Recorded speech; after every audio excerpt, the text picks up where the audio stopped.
the moment I pressed play, I swear my world stopped breathing. There, on the tiny glow of my phone screen, was the living room I'd vacuumed that morning, the couch I'd fluffed, the same sunlight cutting through our curtains like it always did. But the air in that clip felt different, heavy, dishonest. And then, there they were, my husband, Daniel, and his best friend, Claire.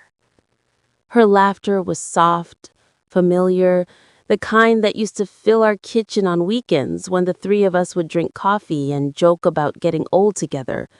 But this time, that laughter had a secret in it.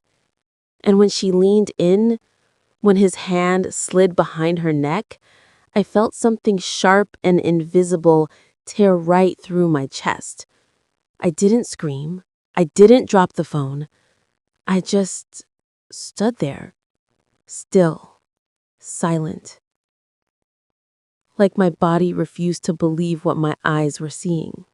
It's strange, isn't it? How betrayal never comes crashing through the door. It tiptoes in, disguised as something ordinary. Friendship, laughter, a hand on the shoulder. Before that night, I thought we were happy. Daniel and I had been married for 7 years. We weren't perfect, no one is, but we had a rhythm. I cooked, he cleaned, he loved old westerns, I loved mysteries. On Sundays, we'd drive out to the farmer's market, argue about the best tomatoes, and come home with more flowers than food.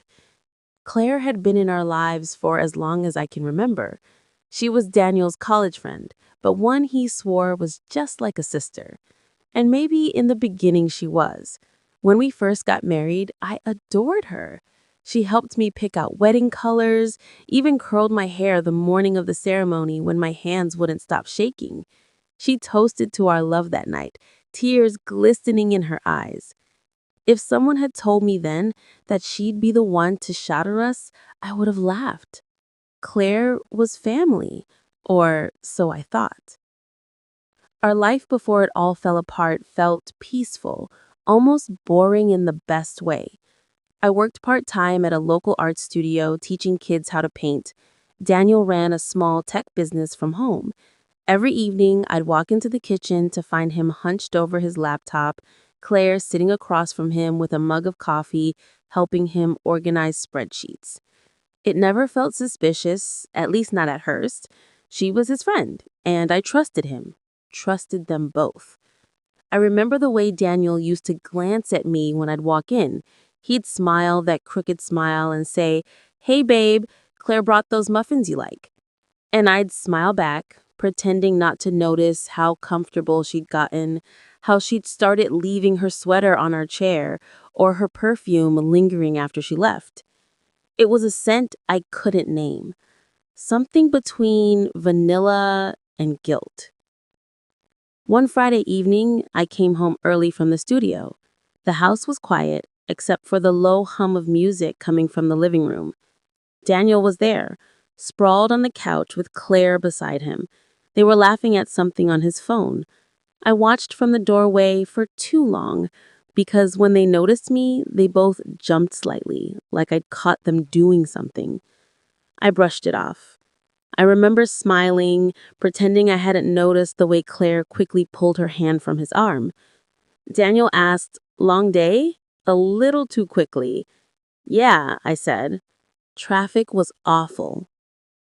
The air felt strange that night. Not wrong, just different, like a storm waiting for the right wind.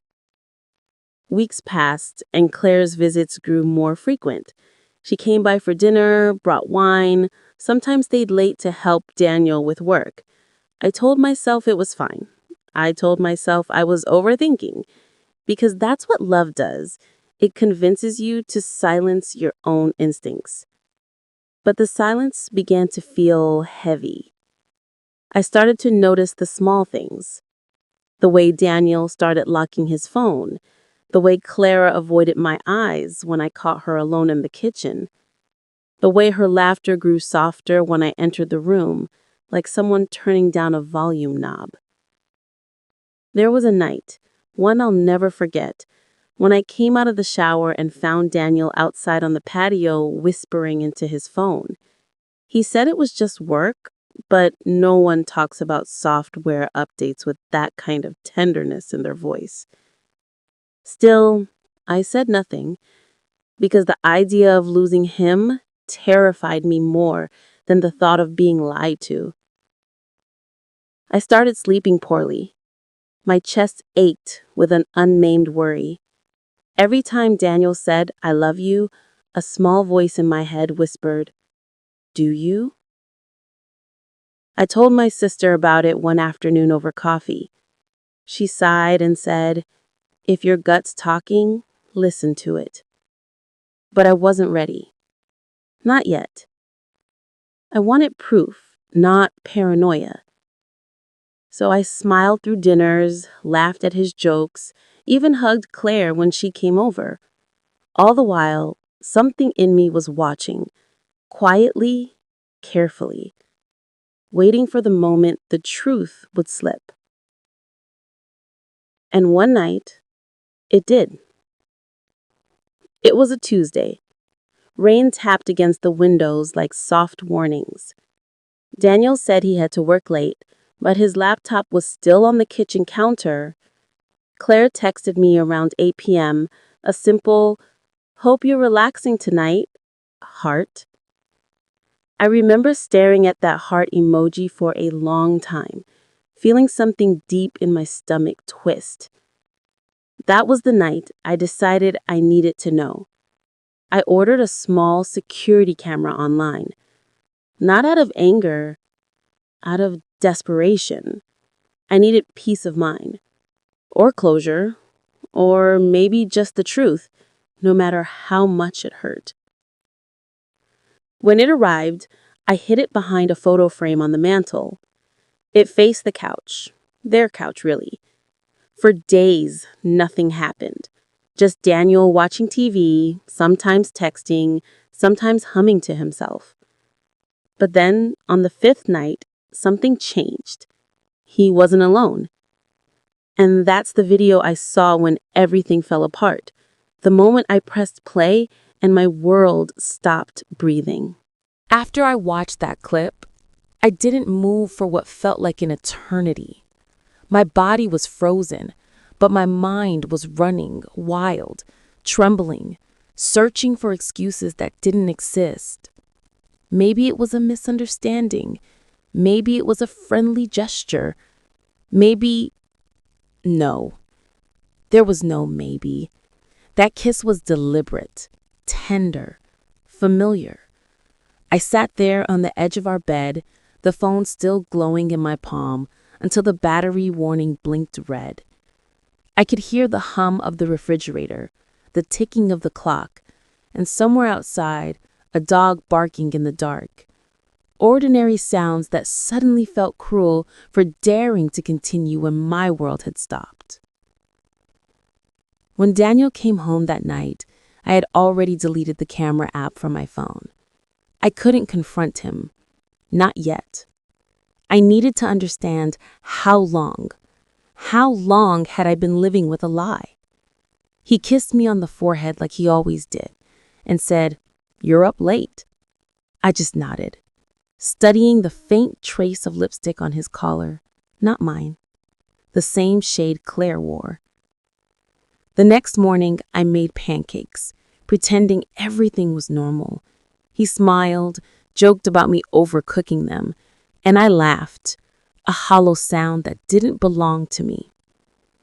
He left for work and I stood at the kitchen sink, staring at the bubbles on my hands until they disappeared.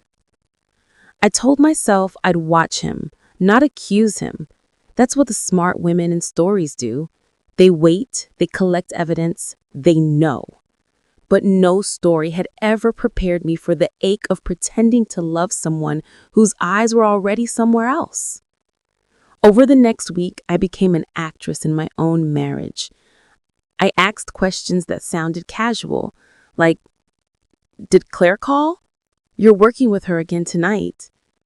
Each time he'd shrug, smile, or brush it off. Each time I felt the distance grow, inch by inch, like frost spreading quietly over glass. Claire came over that Thursday. I remember the smell of her perfume hitting me before she even knocked. Sweet, expensive, suffocating. She smiled like nothing was wrong, holding a bottle of wine. Surprise! I thought we could all hang out like old times. Old times. I almost laughed at the irony. We sat around the living room, sipping wine, making small talk. Daniel sat between us, his hand brushing hers once. Accidentally, maybe, not maybe. My stomach tightened. At one point, she reached over to wipe something off of his cheek.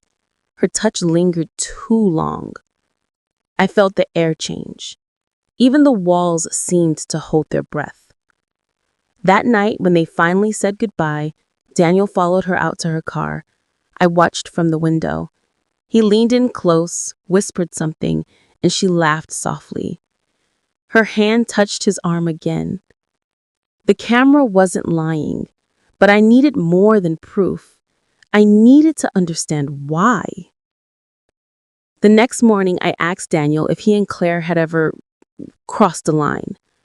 He looked at me, calm, almost amused. What are you talking about? His tone was too even, too rehearsed. You've been distant, both of you. He shook his head, smiled that patient smile people use when they think you're being emotional. You're imagining things, Lily. She's my friend. You know that. That's the thing about liars. They don't panic when caught. They soothe, they charm, they make you feel guilty for noticing. I wanted to believe him. God, I wanted to. So I apologized. You're right, I whispered. I'm just tired. He kissed my hand and said, You've got nothing to worry about. But that night, when he turned away to sleep, I saw his phone screen light up. A message from C. Just 3 words. I miss you. Something inside me cracked. The sound wasn't loud. It was the kind of break that happens in silence, deep in the chest, where no one can hear. The next day I called my sister again. I told you, I said quietly. She sighed. Lily, what are you going to do? I didn't know. Because knowing the truth and living with it are 2 very different things. I spent the next few days in a fog, going to work, smiling at the kids, coming home, cooking dinner. I must have looked normal to everyone, but inside, I was unraveling, thread by thread. Every time I looked at Daniel, I saw that clip, that kiss, that betrayal wrapped in laughter. A week later, I decided to watch the rest of the footage, to see if it had happened again. And that's when I learned something even worse. It wasn't just a one-time mistake. They'd been meeting in our home, sometimes in the middle of the day. She'd bring food, stay for hours. They'd sit too close, talk too softly. And then when they thought the world wasn't watching, they'd touch. Hands, shoulders, faces. Familiar, practiced. The footage blurred through my tears, but I kept watching. I needed every frame burned into memory, because when I finally left, I wanted to remember why. That night, I lay beside Daniel, staring at the ceiling while he slept peacefully beside me. His breathing was slow, steady, the sound of someone who had no idea that their lives had already been found. My heart wasn't racing anymore.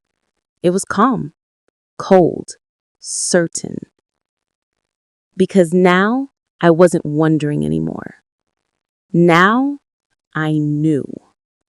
And knowing changes everything. In the morning, I made him breakfast, his favorite. Eggs, toast, black coffee. He smiled and kissed my cheek, thanking me like nothing was wrong. And I smiled back. Because he didn't know that hidden in my pocket was a flash drive. All the footage, all the proof, every second of the betrayal I'd once refused to believe. When you finally hold the truth in your hands, it doesn't bring peace.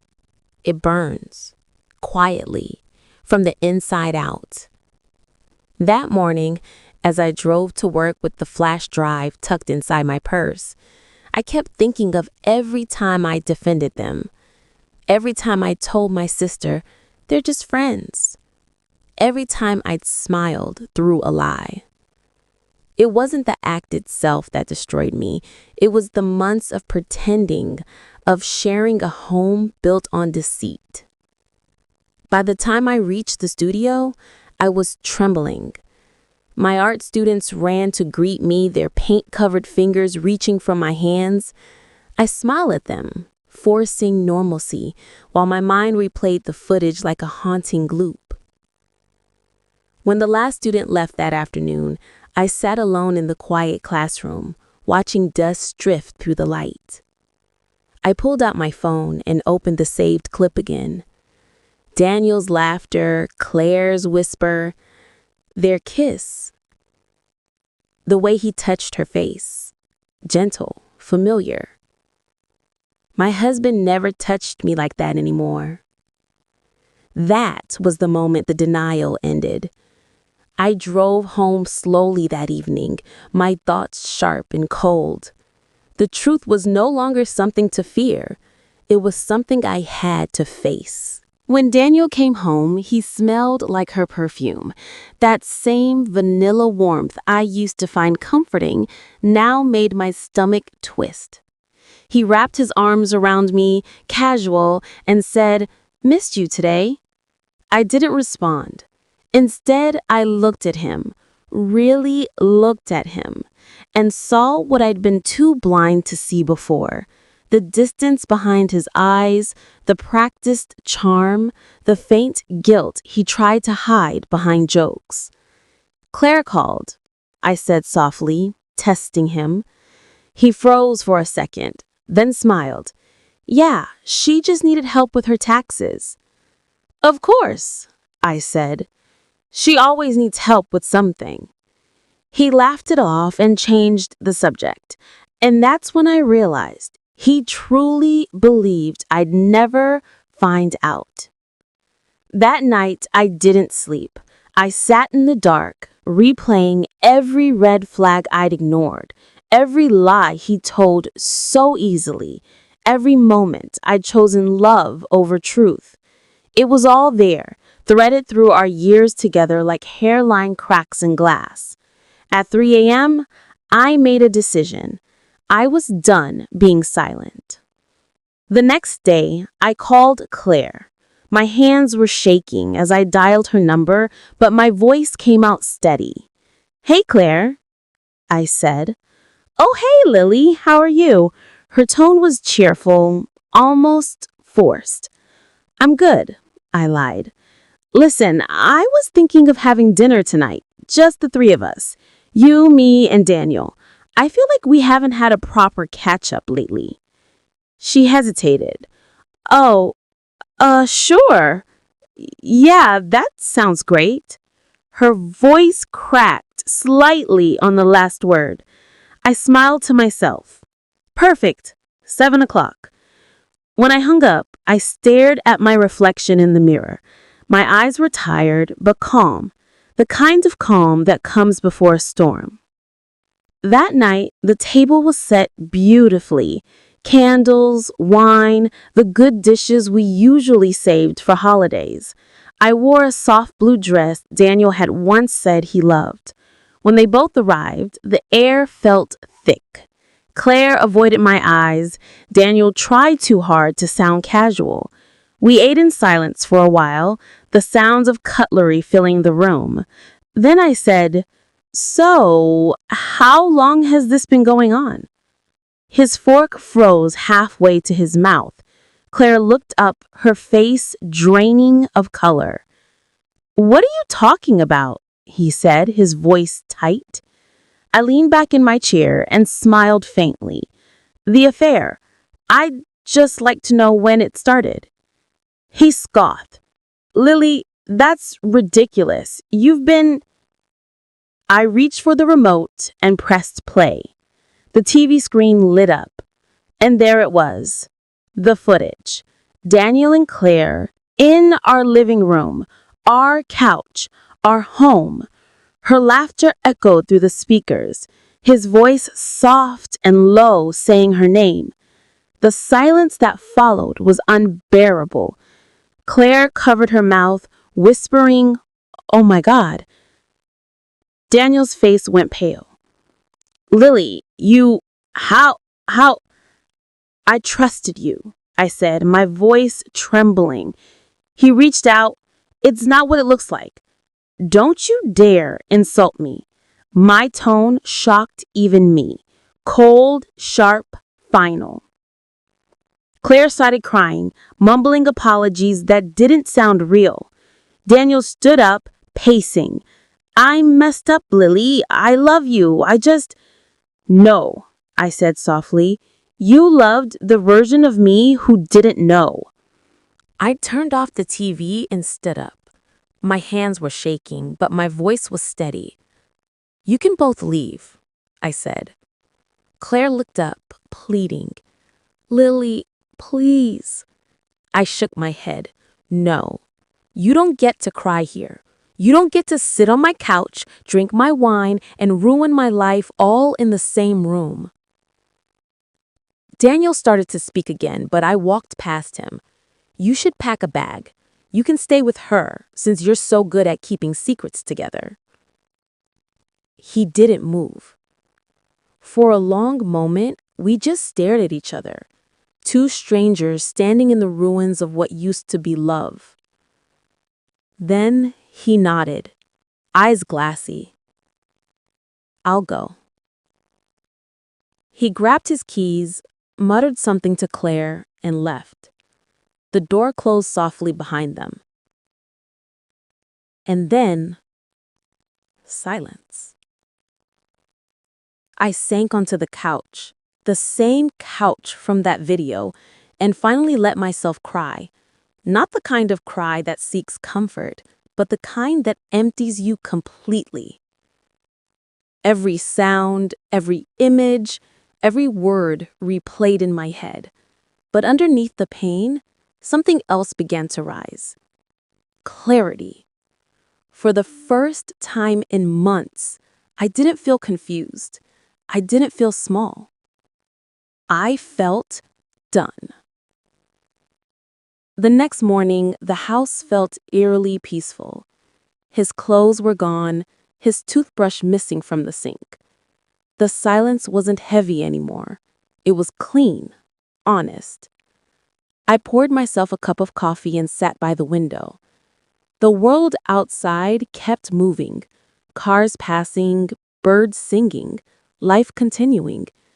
And for the first time, I realized so could I. Morning light slipped through the curtains like nothing had happened, but everything had. For the first time in years, I woke up alone, and it didn't feel like a tragedy. It felt like truth, raw, quiet, unforgiving truth. The silence in the house wasn't the heavy kind anymore. It was clean, like breathing after a storm. I brewed coffee, poured it into my favorite mug, the one Daniel never liked because of the chipped rim, and sat at the table where everything had fallen apart the night before. The flash drive was still there, glinking faintly in the morning light. My proof, my closure. I thought about deleting it, but then I realized, no.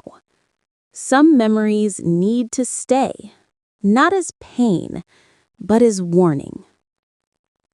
By noon, my phone buzzed nonstop. Daniel, we need to talk. Daniel, please don't make this worse. Daniel, I love you, Lily. I made a mistake. A mistake? No. A mistake is forgetting to lock the door. Cheating is a choice. I didn't reply. Instead, I turned off my phone and opened my laptop. For the first time in a long while, I didn't want to scroll through old photos or messages. I wanted to create something new. I opened a blank document and titled it, "The Things I Learned When He Betrayed Me." At first, I just stared at the blinking cursor. Then, slowly, the words came. Betrayal doesn't destroy you. It reveals you, who you are, what you'll tolerate, and what you deserve. I wrote for hours. The pain poured out like ink, jagged, unfiltered, real. It wasn't about revenge. It was about reclaiming my story. That evening, I went for a walk. It was cold, the kind of cold that bites your skin but clears your mind. As I walked past the park where Daniel once held my hand, I caught myself smiling because the memory didn't hurt anymore. It just existed, a page from a chapter that was over. When I came home, I saw a car parked outside. Daniel's car. He was sitting on the hood, hands buried in his hair. When he saw me, he stood up, desperate. "Lily, please," he said. "Just listen." I crossed my arms. "Why? You've said enough without saying anything at all." He stepped closer. "I know I hurt you. I can't explain it. Don't," I interrupted. "You can explain it. You just don't want to face what it means." He sighed, eyes glassy. "It didn't mean anything, Lily. I swear. I was lost." I laughed softly.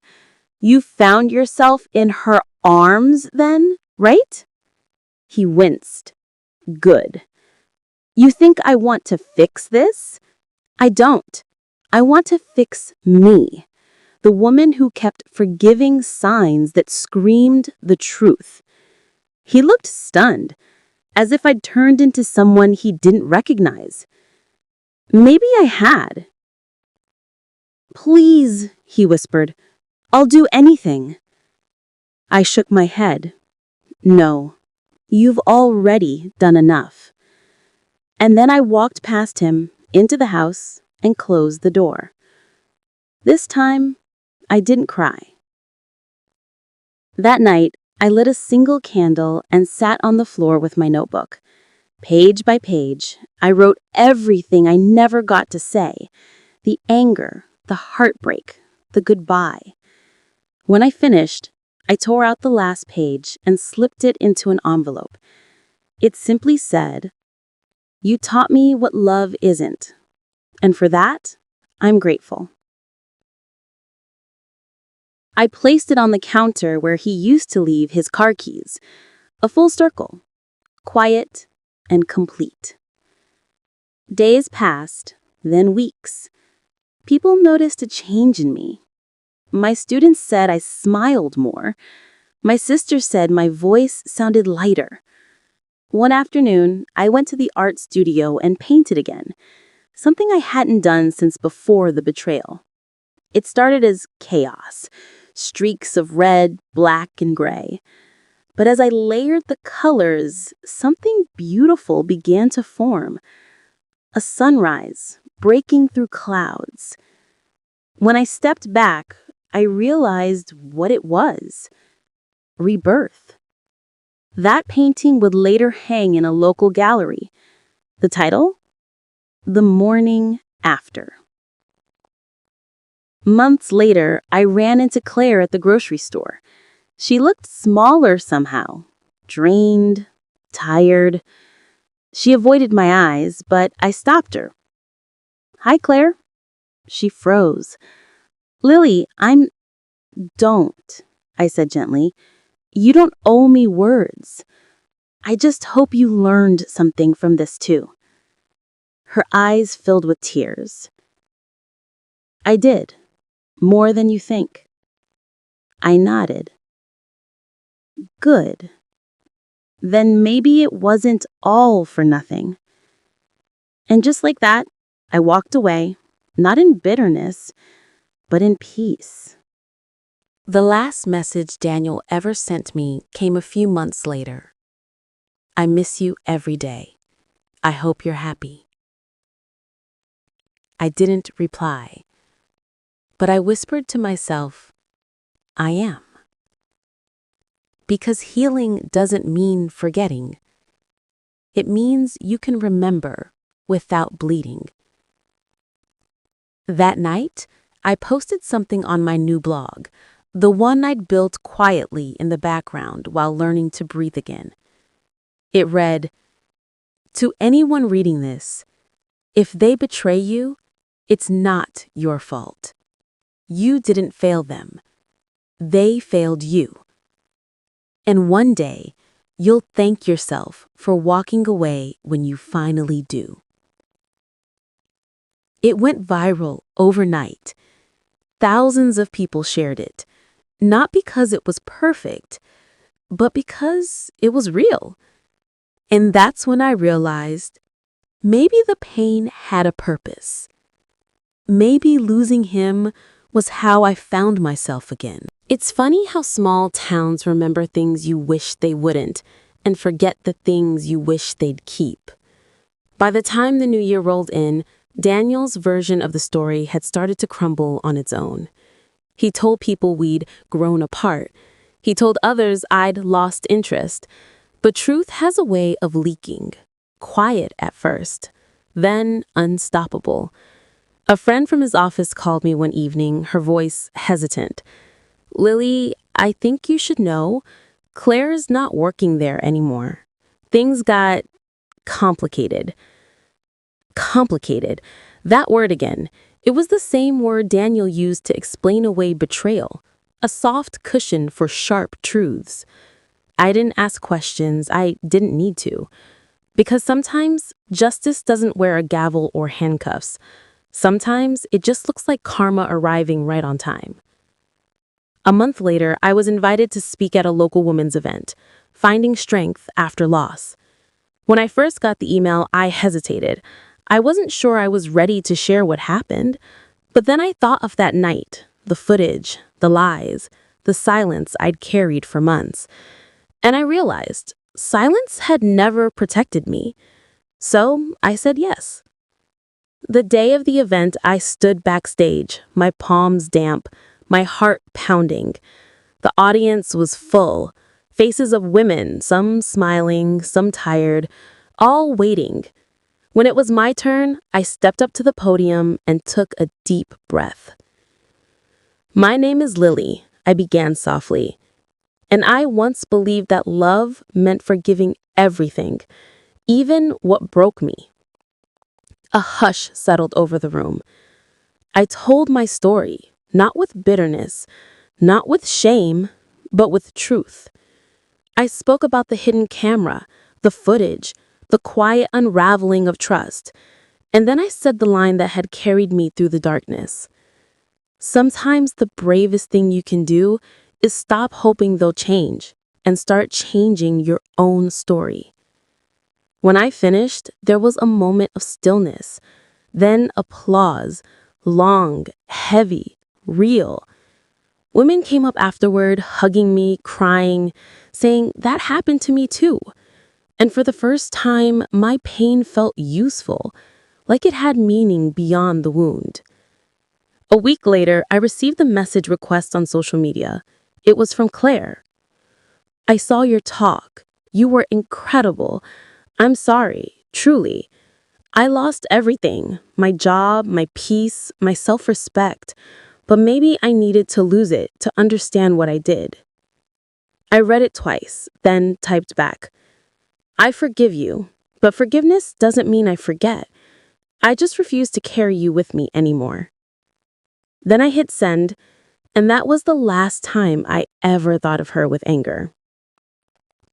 As for Daniel, he tried to come back a few times. Emails, letters, voice messages that started with, "I'm a different man now." But love, the kind I used to feel for him, had become something sacred again. Not something I was willing to hand back to the person who shattered it. He'd moved in with his brother across town. People said he looked thinner, quieter. Maybe he finally understood what loss felt like when it wasn't just regret, but consequence. One afternoon, about 6 months after the separation, I was invited to exhibit my paintings in a small gallery downtown. Among them was the sunrise piece, The Morning After, the one I'd painted on a day I chose peace over pain. I didn't know Daniel would be there, but as I stood by my painting, greeting visitors, I saw him across the room. He was standing still, hands in his pockets, staring at that canvas like it was speaking to him.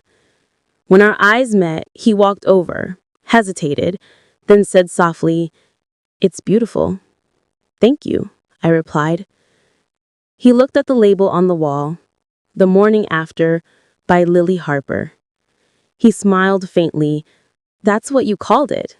"Yes," I said, "because after every storm, there's always another morning."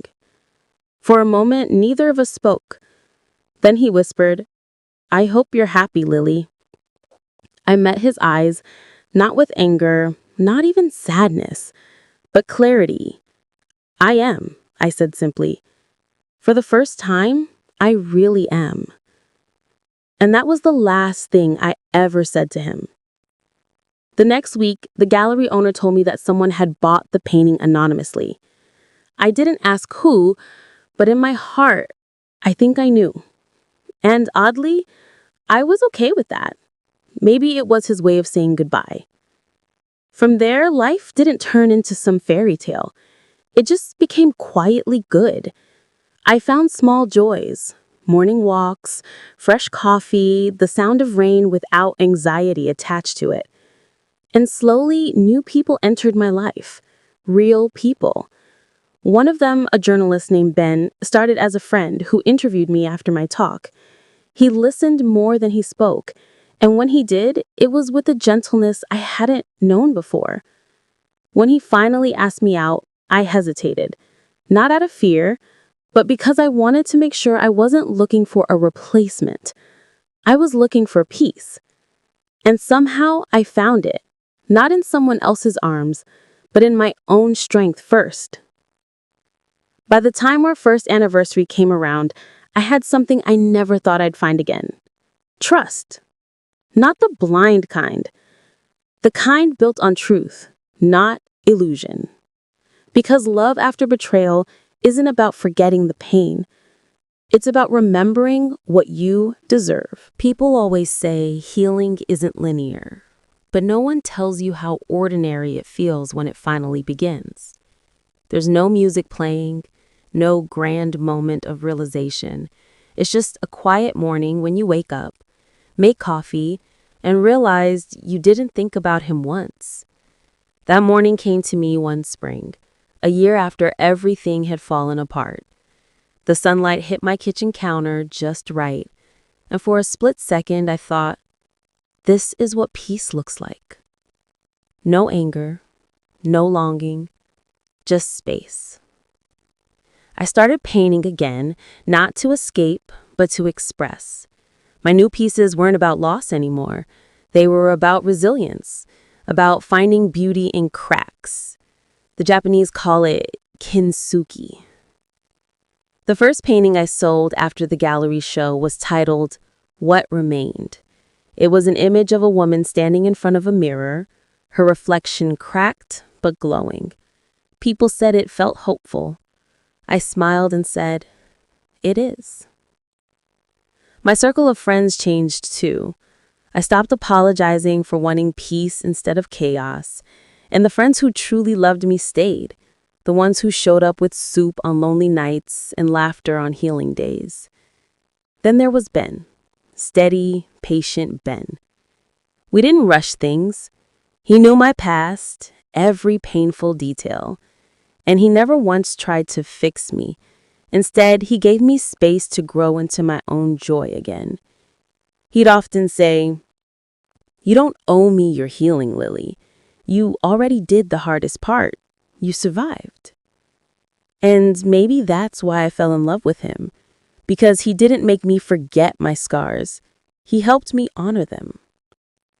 One evening, while we were watching an old movie on the couch, He turned to me and said, "You know, sometimes I think broken hearts are like broken bones.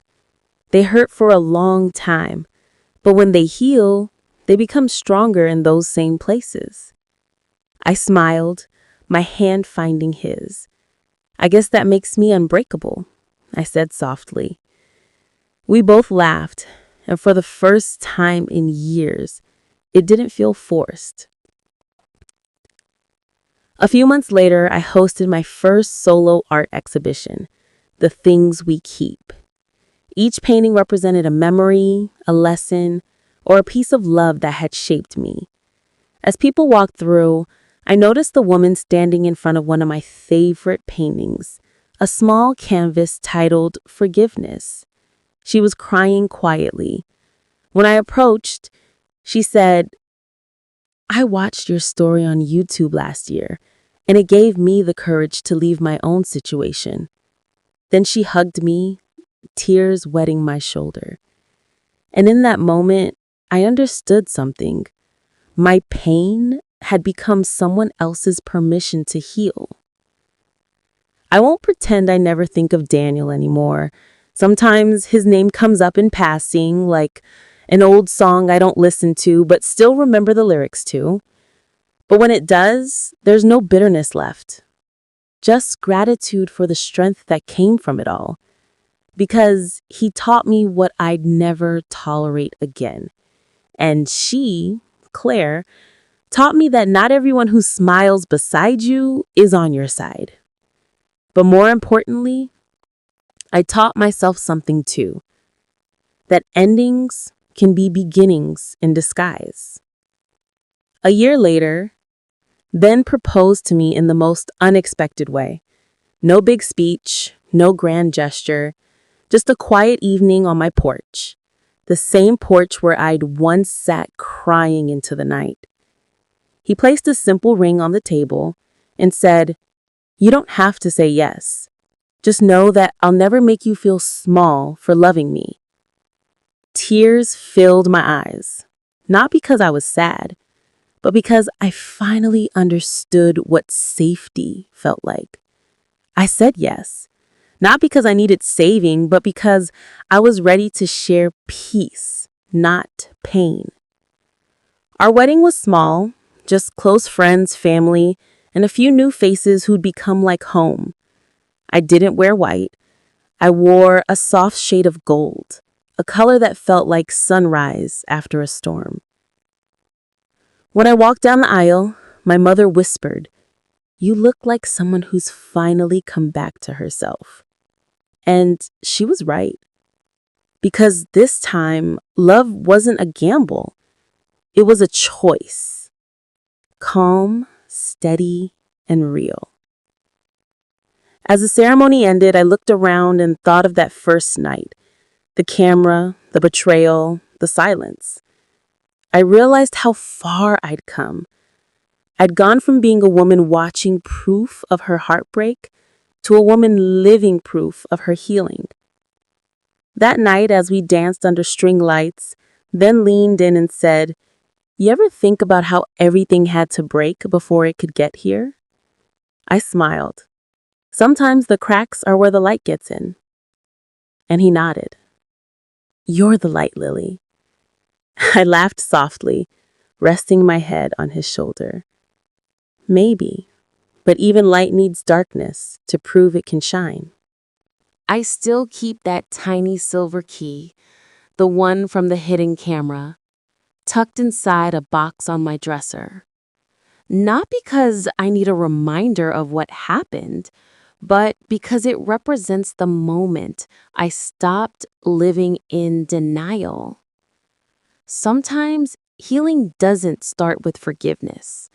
It starts with one small, terrifying act of self-respect, choosing to see what you'd rather ignore.